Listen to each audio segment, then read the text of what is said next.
When you take out a birth certificate on your child, the government creates a fictitious corporate entity in your child's name, and it goes on for life, with little tricks. So, okay, my name is David Vaughan Icke. That is the name given to the living, breathing man. They create these fictitious corporate entities in our name by putting Mr., Mrs. in front of them. So my fictitious corporate entity will be called Mr. David Vaughan Icke. They also use the trick of putting the corporate entity overwhelmingly, so often, in all capital letters. You'll get official documents and stuff from various sources, and your name will be in all capital letters. And they designate the corporate fictitious entity a person. So to disconnect from that, absolutely don't describe yourself as a person, because if you acknowledge you're a person, you acknowledge that you are this fictitious corporate entity. And there are many other tricks. Hello, everybody. Well, this is a very important video about a very important subject at a couldn't be more important time for humanity. I'm going to talk about the law. And I know a lot of people just switch off at the thought of all that complexity that we perceive the law to be. But actually, what I'm going to describe is not only very simple, it is a deceit imposed upon the human race, generation after generation, on a scale that beggars belief and defies the imagination. And no, I'm not exaggerating. And I'm just going to set out the basics in terms of a bit of background. And then I'm going to talk to an expert in this subject. He's made himself an expert over a long period of years, called John Smith of commonlawcourt.com. Common law, a lot of people might ask, what is that? Well, common law is the real law of the land, not the laws coming out of government agencies, and the institutions of state in general, not the laws administered by the police forces and other forms of law enforcement. Because people look in general, why wouldn't they? It's the way it seems, that there is the law, and that law applies to everyone. Not true. There are two different systems of law. One they don't want you to know about, and the other one, they want you to believe it's something that actually it isn't. And this understanding, which is a word that will be relevant shortly, this appreciation of the difference between common law and what is called statute law, all this stuff coming out of governments and institutions and all that stuff, offers a way to disconnect yourself and, it seems, your business from the impositions of law imposed currently in all the COVID nonsense by governments and its agencies. So before I get into the nitty-gritty, a little bit of background about where statute law, the law of government, actually came from and what it is. So common law, we'll talk more about that with John shortly, is a very simple system of law, which includes basically do no harm. And if you keep within the parameters of do no harm, then common law is all fine and dandy with that. But then there's another set of laws called statute laws. Where did that come from? Well, long ago, the system of law we now call statute developed when countries started trading with each other, and the merchant ships and the sail ships were going around the world, and commerce on a ever increasingly global scale began to emerge. And they developed laws, corporate laws only applicable to corporations in this trading system. And the flag on the ship was, for instance, very important, because whatever the flag the ship was flying indicated the law, country's law, whatever, that applied when you entered that ship. And this became known as the law of the sea, admiralty law, and it very much connects into the systems of Roman law. But there then came a time when the cabal, the global cult as I call it, wanted to usurp, override, and effectively cast aside common law, which is nothing to do with government, and replace it with statute law, which is the law of contracts. Statute law, what was the law of the sea? Corporate entities, two or more, and they have to contract with each other for one to have jurisdiction over another. There has to be agreement. Well, that is the law coming out of governments all over the world. It's the law of contracts. And if you don't contract with them, and they have any word tricks and mind tricks to make you do so, but if you understand it, you can stop. But if you don't contract with them, these laws have no jurisdiction over you. All become clear in this video as we go through it. So what they did was they took the law of the sea, the law of contracts, corporate law, trading law, and they brought it ashore. And they imposed it upon the population. Well, the population thought, oh, this is just governments making law. No. Because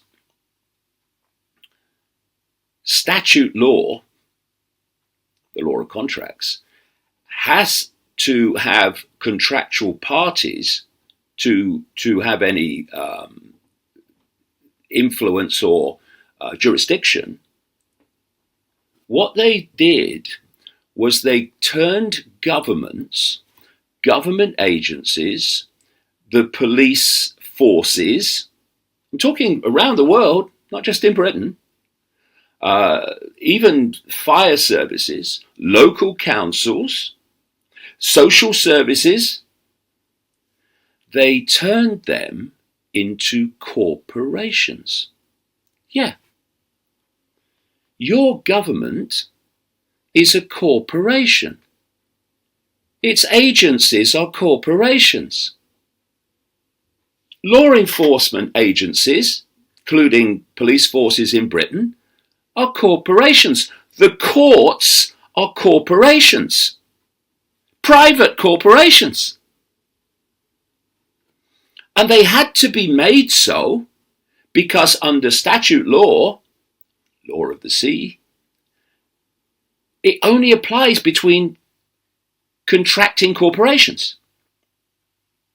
So they use a lot of the law of the sea terms in their legalese for statute law. Why do you think that the accused person in a court stands in a dock? It's all a throwback to the law of the sea, which has been brought to shore. I'll tell you a very quick story before I get into how they've made us contract with them and how we can disconnect from it. When I went to America, I've been to America before, but I went to America for the first time to talk about all this global conspiracy in 1996. And I traveled for 3 months, which is as much as I could, on the visa. I went all over America, talking to nobody at the time, but I gleaned so much information. What I noticed was that if I went into a federal building, or I passed a federal building, or I saw the scenes from a court, or if I went into a school, I spoke in a school once, and there it was, and then I would see the president making a speech, and behind the president was the same thing. What? It was a American flag, but with a gold fringe around it. What? What's this gold fringe deal on the American flag in all these places? Well, that question can be answered by, what does the gold fringe indicate under the law of the sea, law of the flags? A gold fringe means you're operating under corporate law. Some people call admiralty law, the law of contracts. So the courts are not independent organizations that administer justice to the people. No, it's a private corporation. And it's so well hidden that, great numbers of judges don't even know that. And so you have this statute law, and I mean everything comes out of that are corporate law needing contracts to apply. So they turned governments and agencies and all these things into corporations, private corporate entities. Houses of Parliament in Britain, corporate entity, because they have to have corporation to contract with the people, so that the law of the statute law applies to the people. So how have they done that? Well, this is where the level of deceit is extraordinary. What do they say? The bigger the lie, the more we'll believe it. You are born a living, breathing child who develops into a living, breathing man or woman. Okay. Well, that's bloody obvious, isn't it? Oh. But a living, breathing man or woman is not a corporate entity. Therefore, statute law coming out of governments and its institutions cannot apply to a living, breathing man or woman, course, it's not a corporate entity. So there's no contractual basis. So this is what they do. When you take out a birth certificate on your child, the government creates a fictitious corporate entity in your child's name, and it goes on for life, with little tricks. So, okay, my name is David Vaughan Icke. That is the name given to the living, breathing man. They create these fictitious corporate entities in our name by putting Mr., Mrs. in front of them. So my fictitious corporate entity will be called Mr. David Vaughan Icke. They also use the trick of putting the corporate entity overwhelmingly, so often, in all capital letters. You'll get official documents and stuff from various sources, and your name will be in all capital letters. And they designate the corporate fictitious entity a person. So to disconnect from that, absolutely don't describe yourself as a person, because if you acknowledge you're a person, you acknowledge that you are this fictitious corporate entity. And there are many other tricks which we're going to be talking about with John Smith in this video. So what the trick is, the big trick, is to kid the population worldwide that you, the living, breathing man or woman, is this fictitious entity, corporate entity. So what happens is, through various manipulations, they get you to contract via this corporate fictitious entity with the corporations of government and institutions of state. And that then gives them the ability to impose their will upon the person, yes, the person, the fictitious entity, which the living, breathing man or woman also thinks is them. They think Mr. David Vaughan Icke is the same as David Vaughan Icke. It's not. One's a living, breathing person. The other one's a corporate entity created in our name, but they want us to make us think that they're one and the same. And what we're going to talk about in this video is how we end this crap, how we disconnect from that contractual connection, and thus statute law no longer applies to us. And just give one quick example, and then we'll go to John for the detail.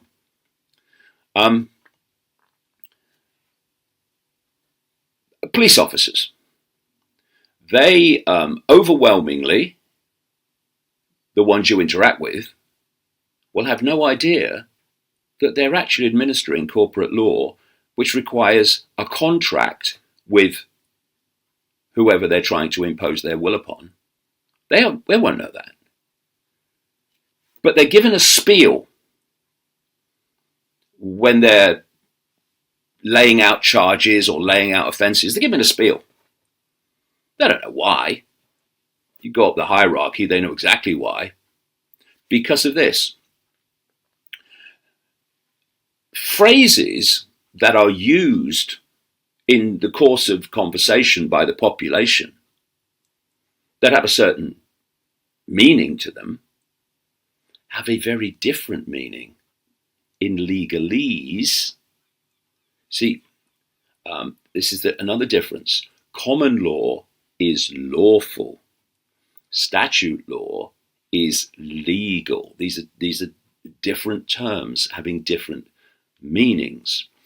So you have all these law dictionaries, which give all these different definitions for all these different phrases in legalese. But to the population, they mean something else. I'll give you an example.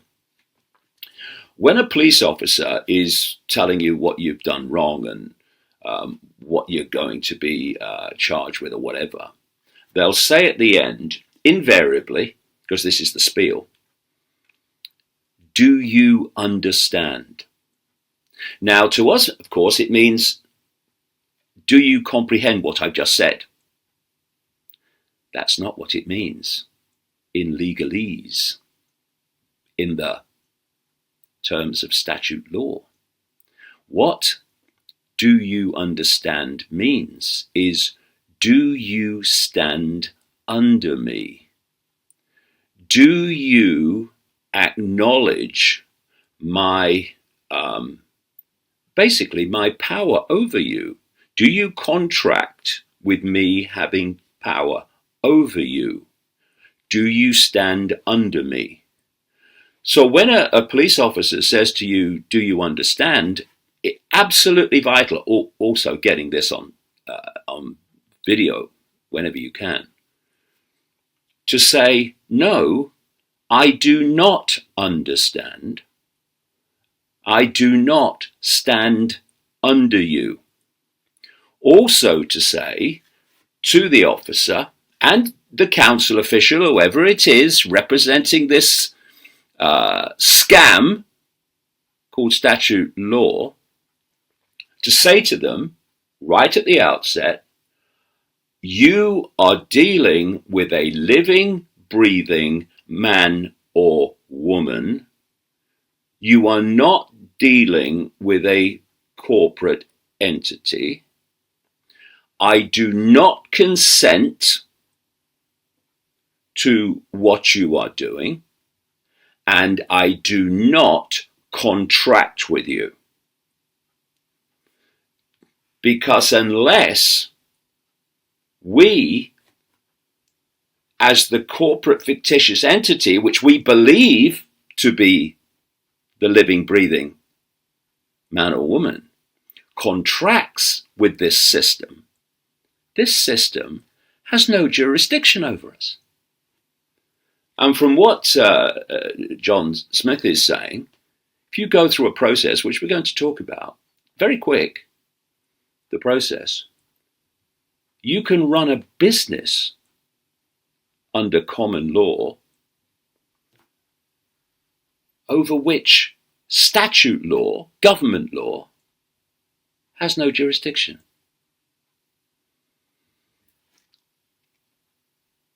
I wasn't kidding when I said and described the scale of deceit that all this represents. And it's a way that we can free ourselves from it. So I had a chat with John Smith of commonlawcourt.com about the detail of all this. And it's not complicated, and how the people can take the world back. My views on these laws and rules set on the land to so-called quote-unquote governors. People, I have a pessimistic view on these laws. Once I start searching and become aware of the persons who create these laws, they're the evilest, wickedest of all times. From colonial times till now, it's always the evil guys, the wicked hearts that make the laws. It's always. So why should I abide by them? Why should I follow them? Why? And bird? Ask even the bird, why should I follow? Just like the bird, I'm not gonna follow no laws. And one of the laws I hate the most, people talking about bird, this whole bird shooting thing they call game. How can you killing birds who want to live just like humans? You're killing them and you're calling that game? That's a sport? Oh. How is that even a sport? But these are the guys who control. These are the guys who make the laws. And so we should follow them. Don't question them. Just follow the law. Follow the law. Hey, not me. I'm not joining that people. I'm not. There's no way. The evilest, the most sinister, psychopathic people of our generation. Their administration administers the law and we should follow them. Check for Trump, for instance. This man part with Epstein. You know what he's known for, famous for, and he's the one, quote unquote, leading us, ruling us. That's crazy. That's crazy if you ask me, people. Crazy.